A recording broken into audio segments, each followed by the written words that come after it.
Beautiful. Thank you, Almitri.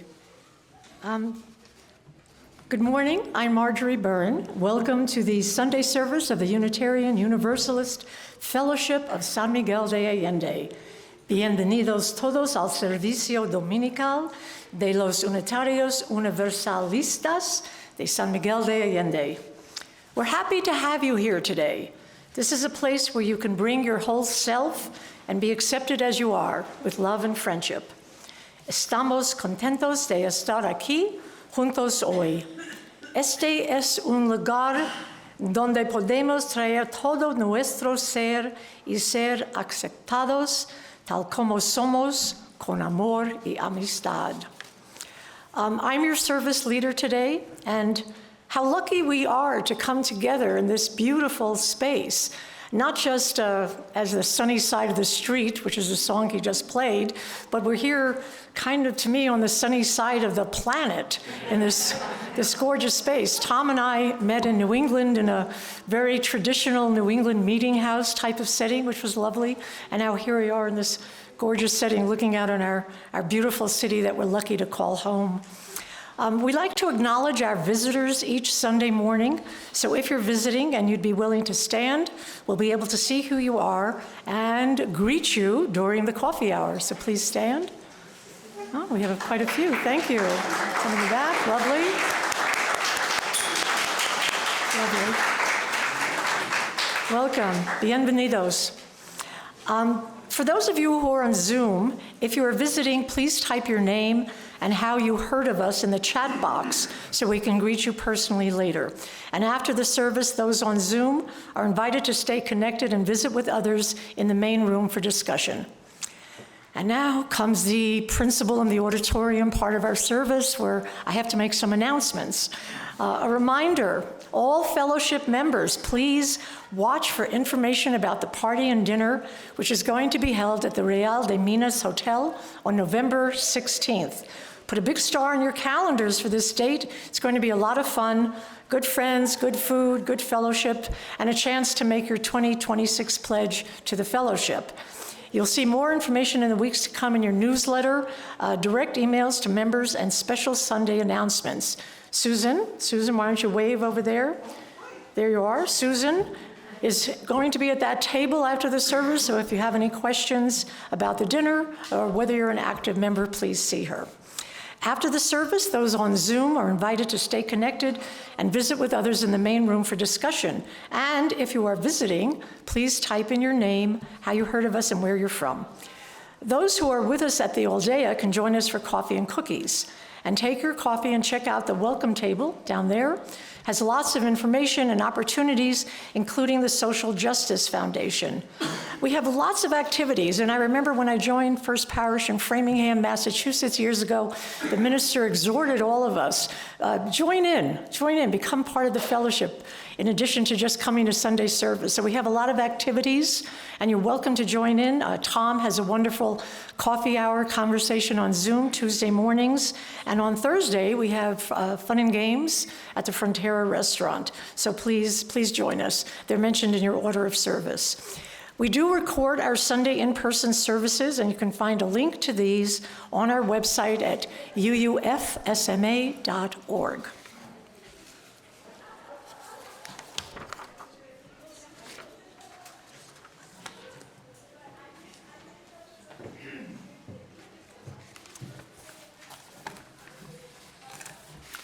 Good morning, everybody.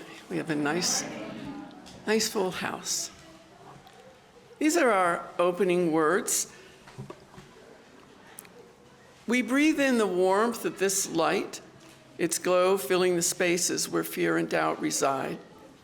We breathe out the tension that we carry and release what no longer serves us.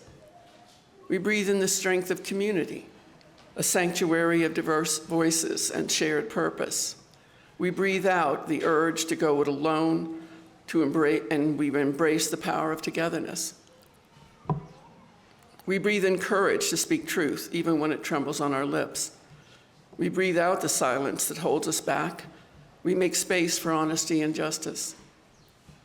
We breathe in the hope of transformation, knowing we're here to build and to heal. We breathe out despair, trusting that change is born in small acts of love. As we light this chalice, may each breath remind us of the sacred rhythm of life, the pulse of creation, and the power that we hold to shape the world around us.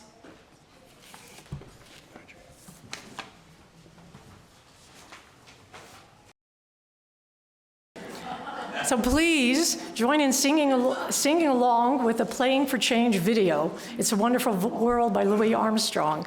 The lyrics will appear on the screens, and you can remain seated.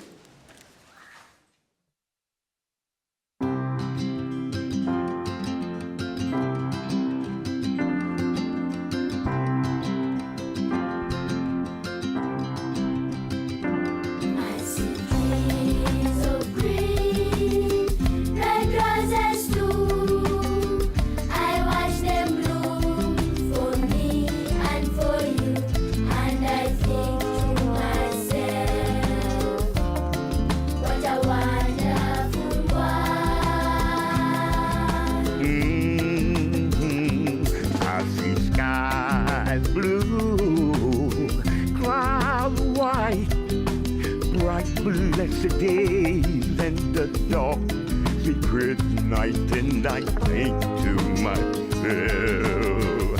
what a wonderful world. The colors of the rainbow, so pretty in the sky, are also on the faces of people going by. I see friends shaking hands, saying, how do you do?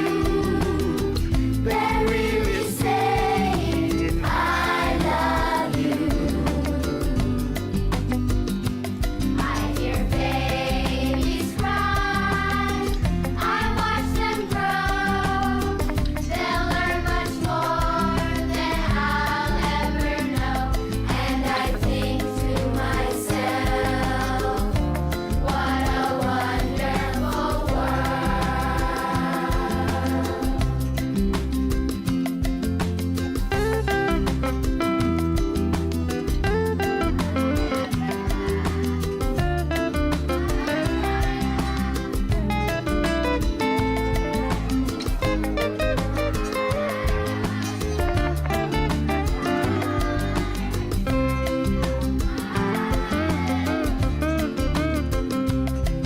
The colors of the rainbow, so pretty in the sky, are also on the faces of people going by. I see friends shaking hands, saying, how do you do?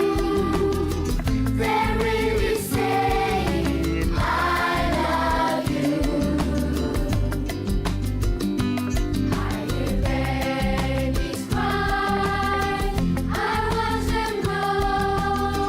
They'll learn much more than I'll ever know. And I think to myself, what a wonderful world. Yes, I think to myself, what a wonderful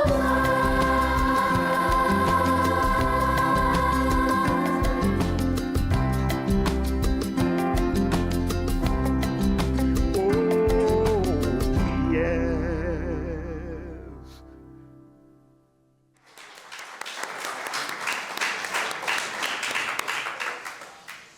And now, I invite you to stand as you're willing or able, and join together in reciting this fellowship's unique covenant. This is a promise that we aspire to, of how to be in relation to each other and the larger world. I'll do it first in English, and then Sebastian will be leading us in Spanish. We respect the interdependent web of life and work for a just and peaceful world. We encourage the search for truth and meaning, strive for compassion in our relationships, and seek values that will benefit our lives and the lives of others. This is our covenant.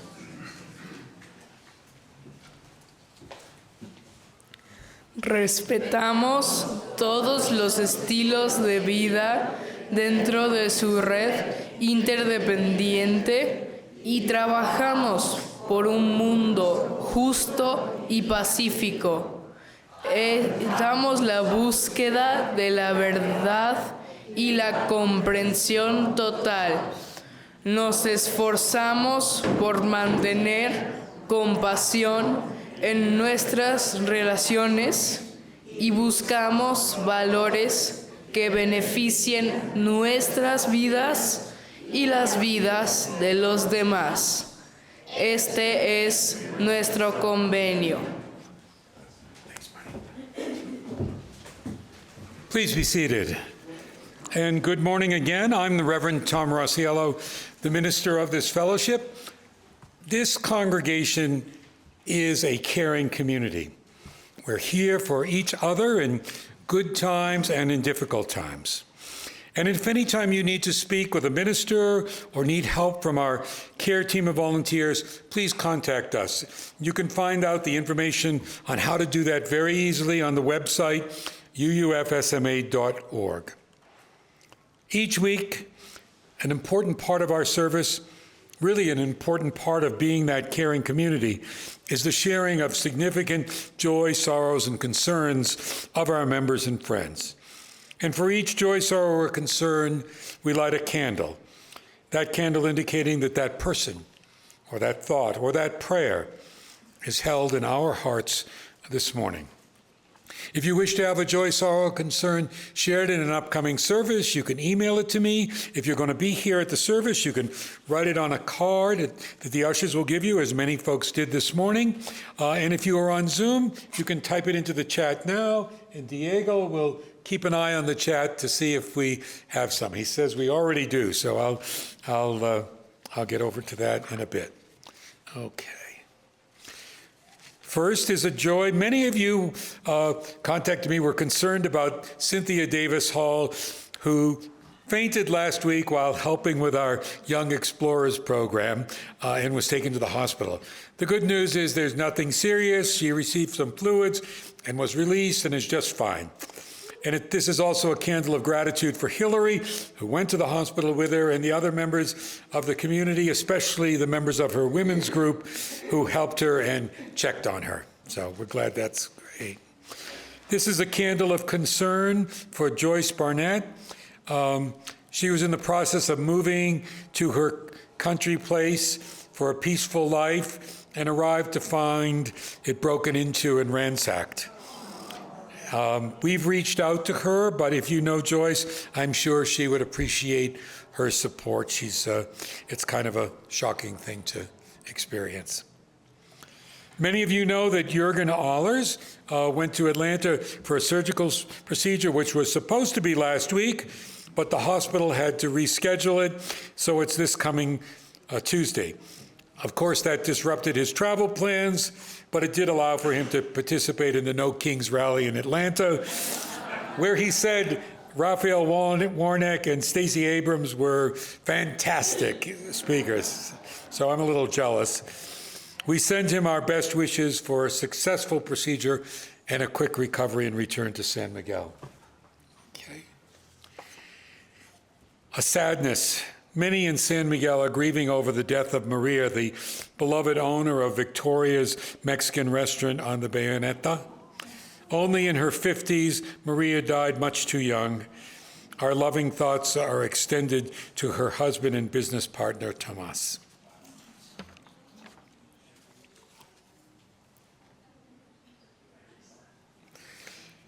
We have a joy from Leeville. His son Michael turned 55.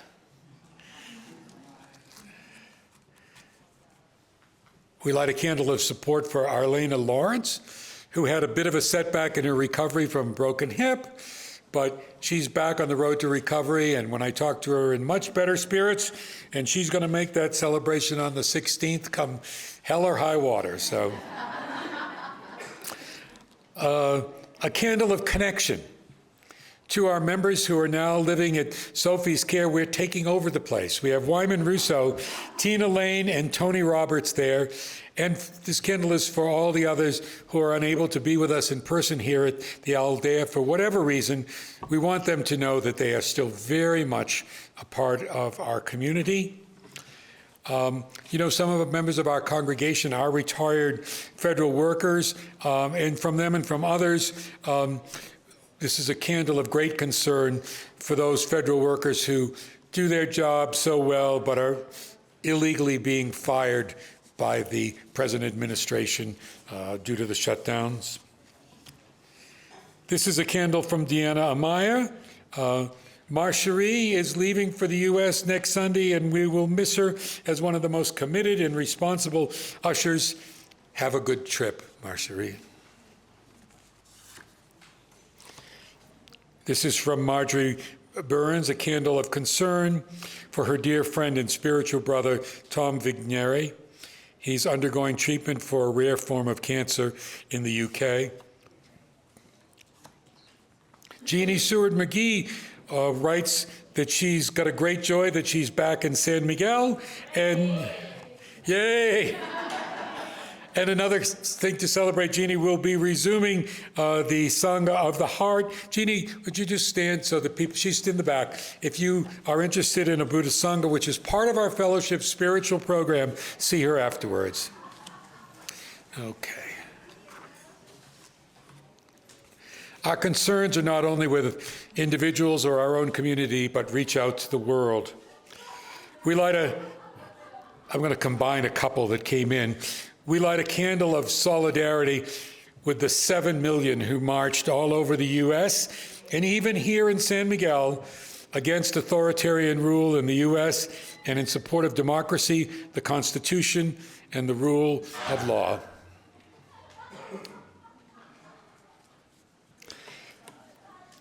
Today we're going to do something that we're going to make a bit of a change.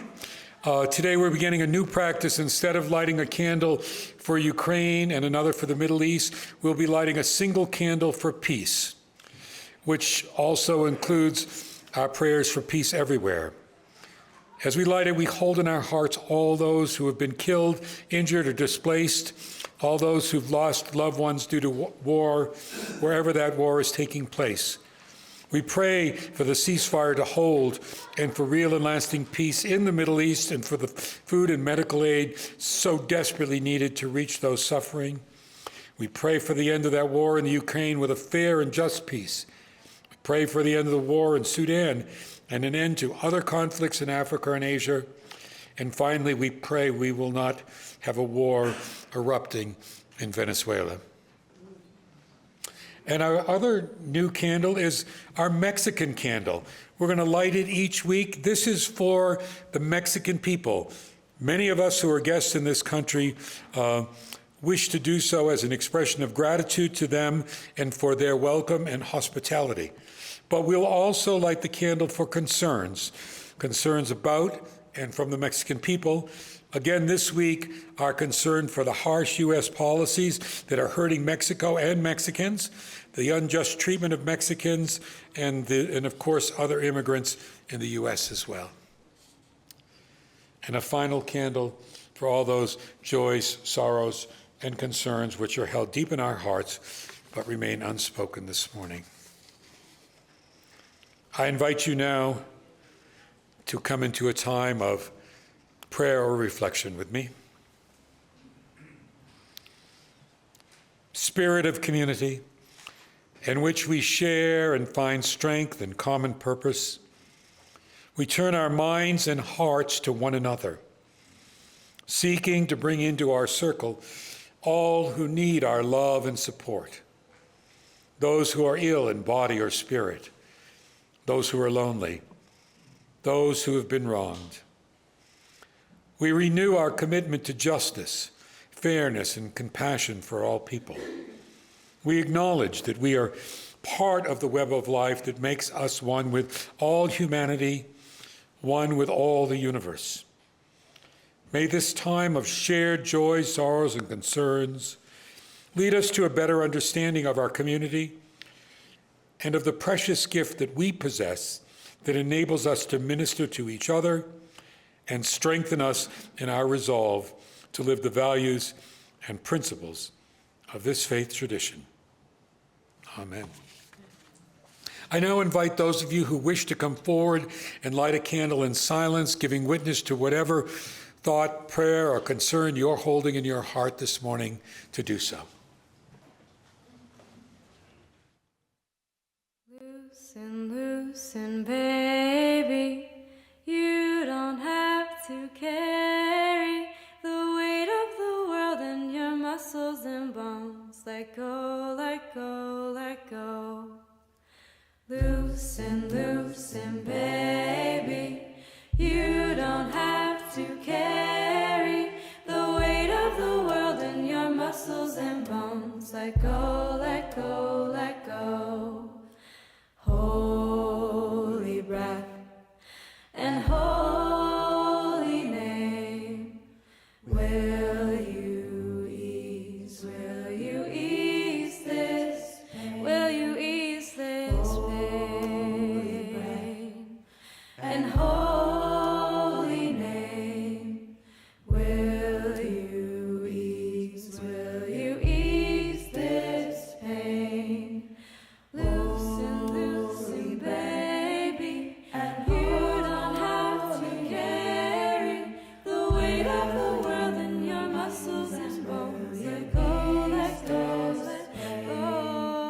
Holy baby, and you don't have to carry the weight of the world in your muscles and bones. Let go, let go, let go. Holy breath and holy name, will you ease this pain?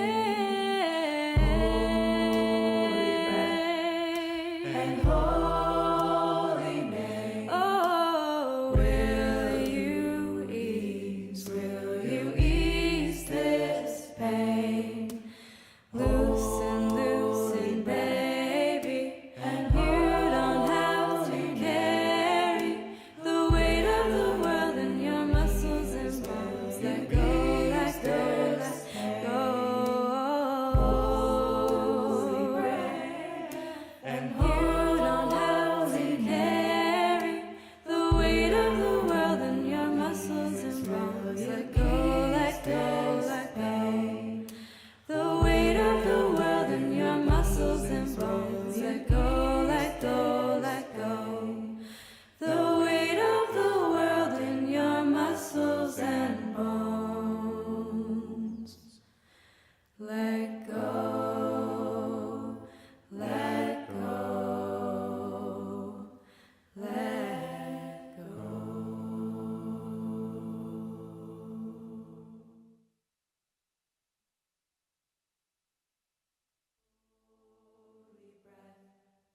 And holy name, will you ease this pain? Holy breath and holy name, oh, will you ease this pain? Loosen, loosen, baby, and you don't have to care.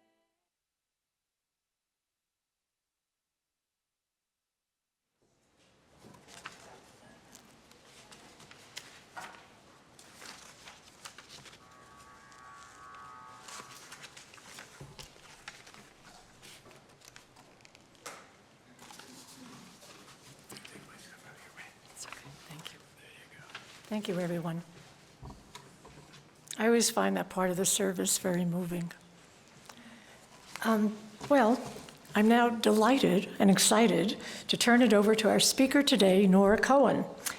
She's known to many of us as the Cookie Lady, but she's not here to talk about cookies today, gosh darn.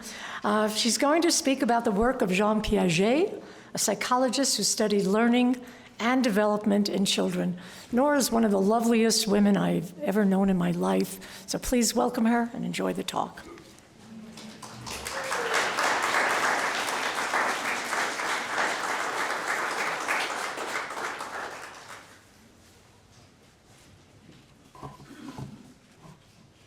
Thank you. Do you sometimes feel confused about the UUFSMA, how you fit, where you stand, what you believe? Welcome to Disequilibrium and Jean Piaget, and he's not the Swiss watchmaker. I got to know Piaget's work in my first class as a doctoral student at Temple University, and I used it as a basis of my dissertation. I love Piaget's work and his spiral of knowing, which is what we're going to talk about today. It helps me value being puzzled and full of questions and always learning new things. It teaches me to enjoy humility. I don't have to know or tell everything. Maybe it will help you too. In sermons this past spring, Karishma Gottfried, our guest minister, and Tom Rosiello, our wonderful minister, described our learning of the UU principles as a spiral. The words sent me back to my days as a Piagetian and his ever-widening spiral of knowing. Jean Piaget, a Swiss psychologist, often called the father of developmental psychology, made enormous contributions to our understandings of how children and all of us learn. Piaget is probably best known for his stage theory, describing the way children learn and understand in 4 distinct phases.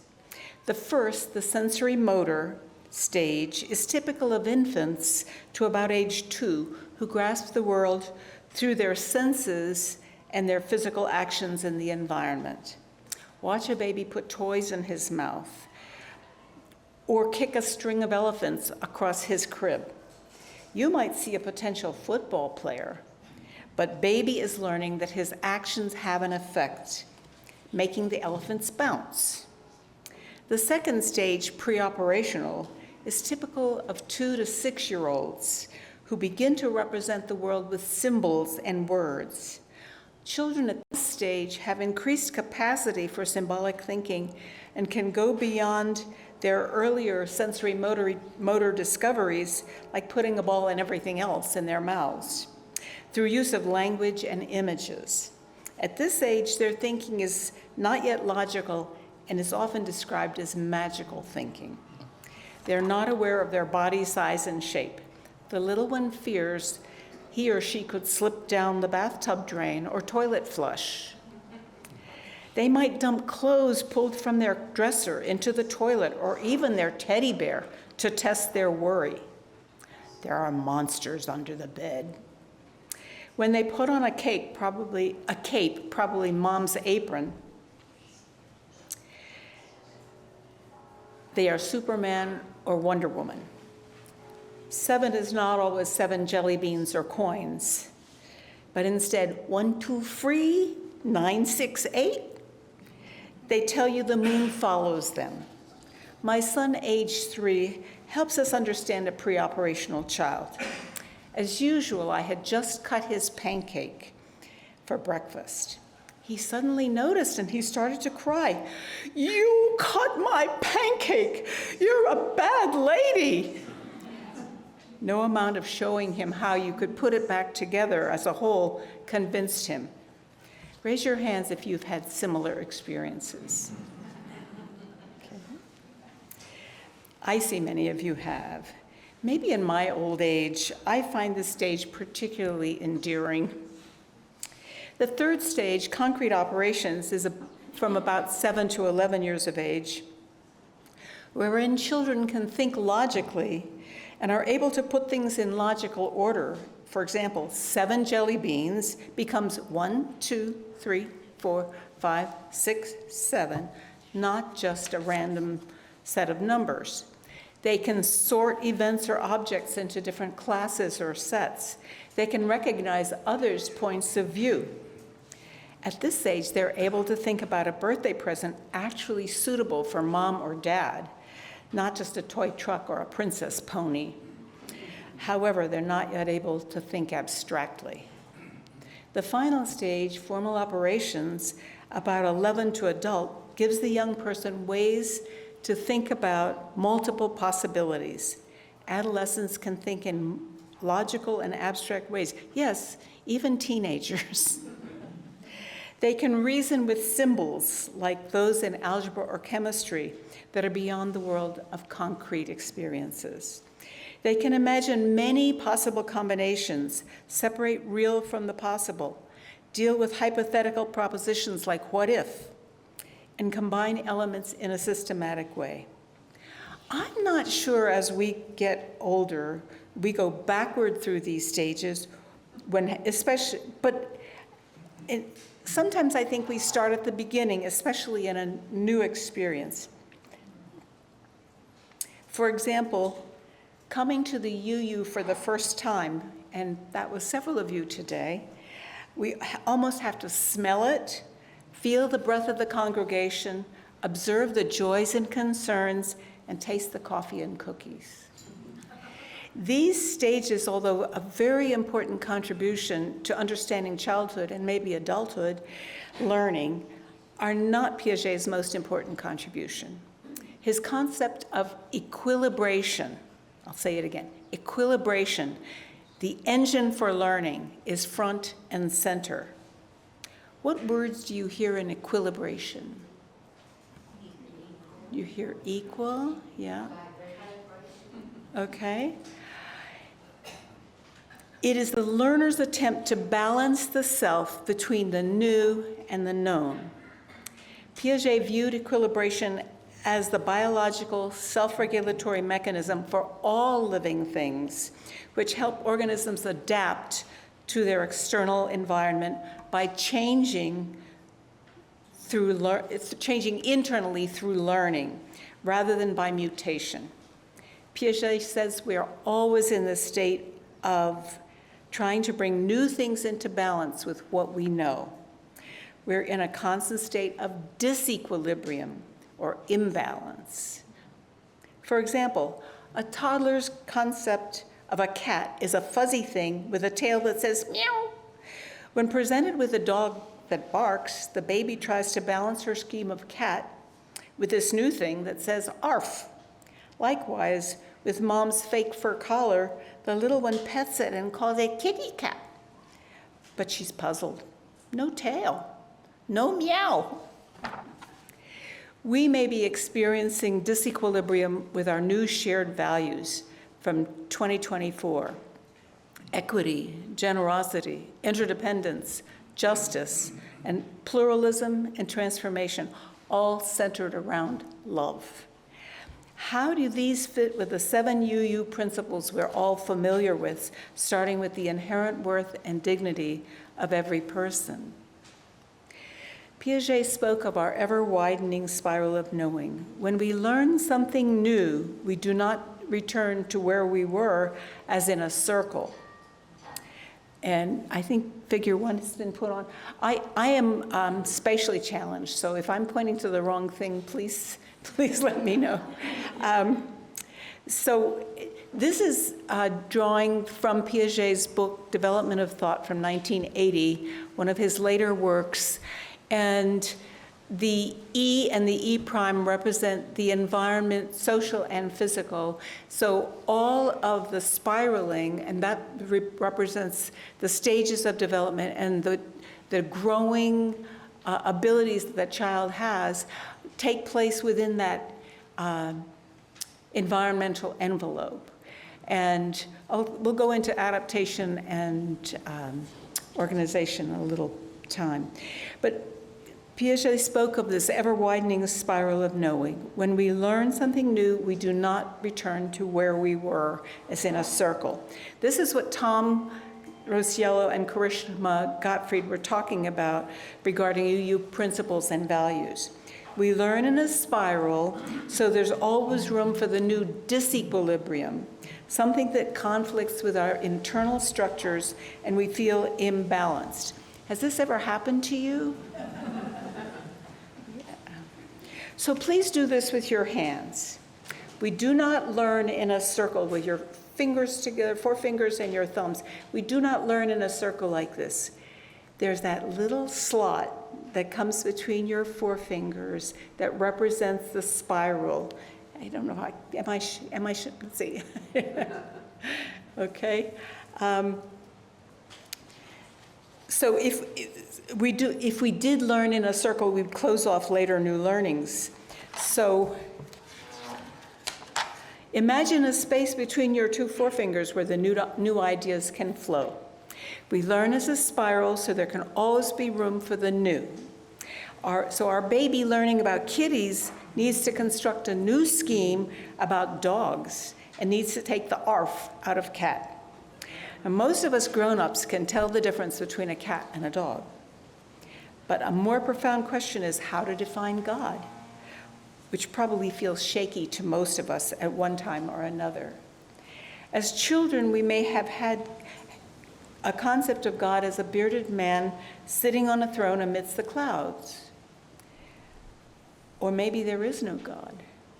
How do we as Unitarians balance these perspectives and define God in a way that is perhaps new or different, as a spirit or entity or a woman?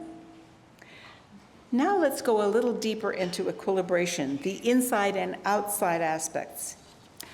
Adaptation and organization are the dual psychological mechanisms that lead to cognitive growth. And I think we have a figure up here. It looks like a triangle. Yeah, is that what you're seeing? Okay. Okay. Equilibration deals with these two aspects, adaptation to the outside and organization, the structures on the inside that have to be modified to be able to deal with these new things that are coming in from the outside. So there's always this balancing of the new coming in from the outside and the known, the structures that one has in place already. Adaptation is the adjustment to the environment, the outside-in aspect. When new events, objects, actions, or ideas are encountered that don't fit existing learning structures, the individual has to assimilate the new elements, that's that taking in aspect, and modify those structures to accommodate the new information. I know this is pretty dense stuff. Took me 70 hours to read 10 pages of development of thought, and I cried the whole time. It was really hard. So look at what you're getting in just this little bit of time.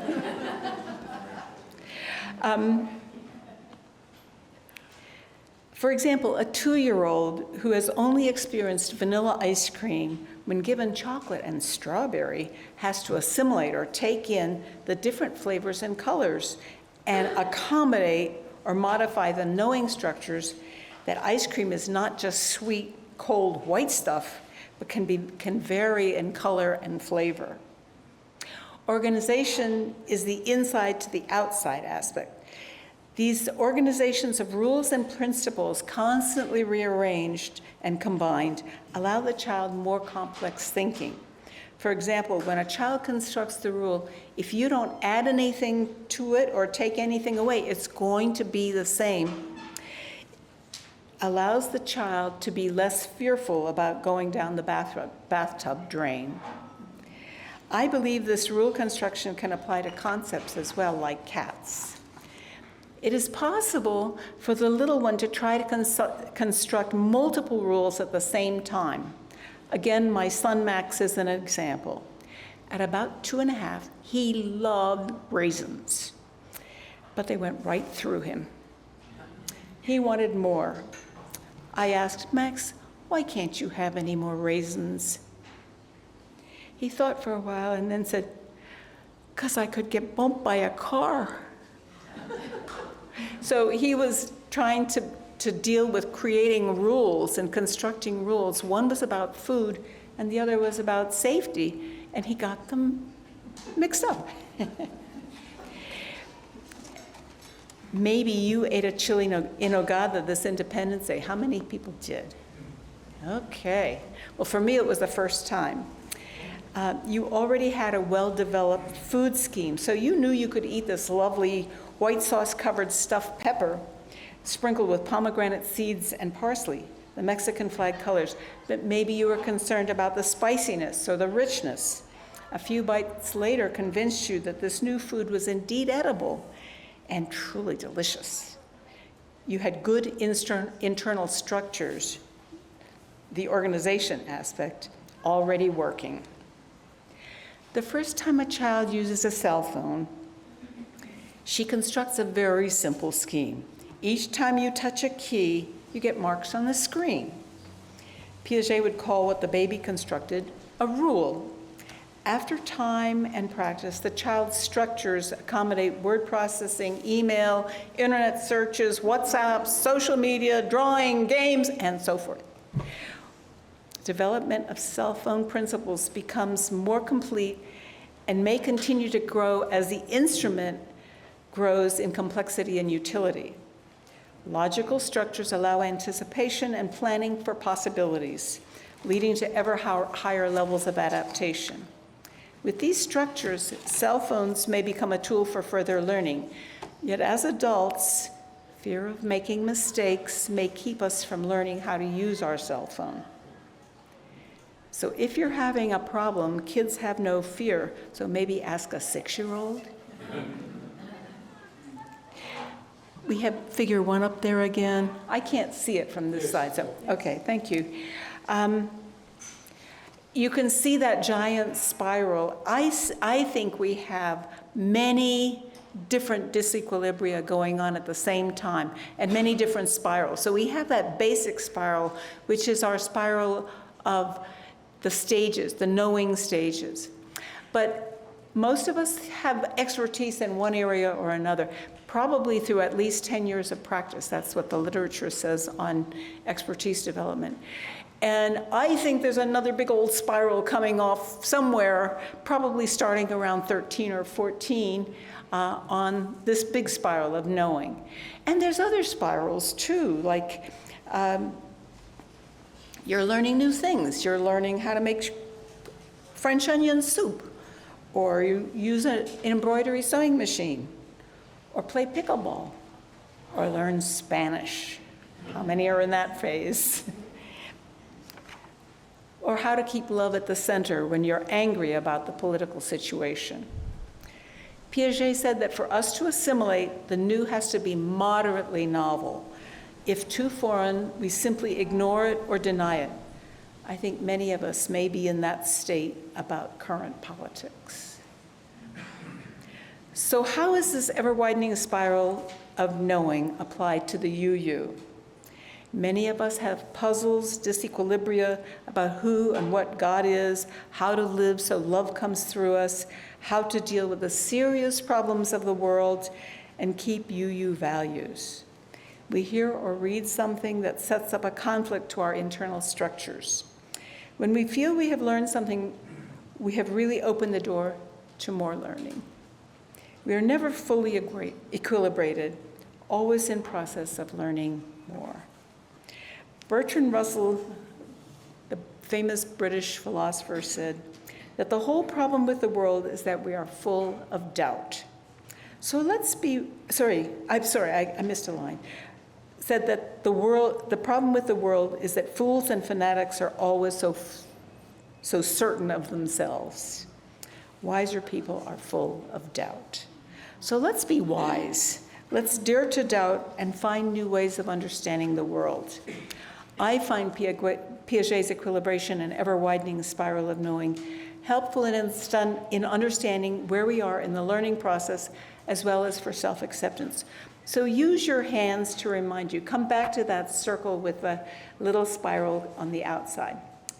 I'm going to say it and show you with my fingers, and I'm going to ask you to do it. I am where I am today. I was different yesterday. I will be different tomorrow, and it's okay. Let's try that together. I am where I am today. I was different yesterday. I will be different tomorrow. And it's good. It's okay. Thank you.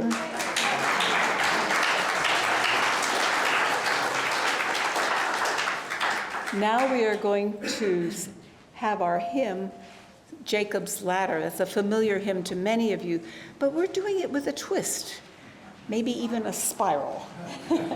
We're changing the words, and you can see them on your screen or in your order of service. And Lauren is going to come up and sing. Thank you, Lauren.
And now we have our time for generosity, which I think is the least cheesy way of asking for money. So, years ago, I took a prosperity workshop. Now, this wasn't a how to get rich scheme or buy Bitcoin type of thing. It was really more about the principles of prosperity, about how one lives a prosperous life. And one of its basic tenets was that the more you give, the more you receive. You become part of, even though Nora doesn't like that circle, but you do become part of a circle of generosity. And if you don't give, you block that energy, and then it's harder to receive. One of the exercises was, during lunch, we had to go out and hand money to perfect strangers and say to them, here, take this, there's more where that came from, to give us this notion of the universe being abundant. We weren't allowed to give it to homeless people or people asking for money. You could, but that wasn't the point of the exercise. So most of the people I offered my dollar to kind of looked at me surprised and said, oh, okay, and they took the money. Standing on line at Starbucks, there was a woman behind me, and I turned to her and said, please take this, there's more where that came from. She looked at me indignantly and said, I don't need your money. And I said, well, I didn't think you needed my money, but please take it. There's more where that came from. She wouldn't take my money. So we here at UUFSMA are not like that woman. We're happy to take your money. So please, we need your money to keep our community thriving and functioning, and we're happy and grateful to receive whatever you choose to give us, large or small. There's more where that came from. Now we'll be passing the offering baskets. Please give what you can.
Thank you so much. Gracias, Almitri.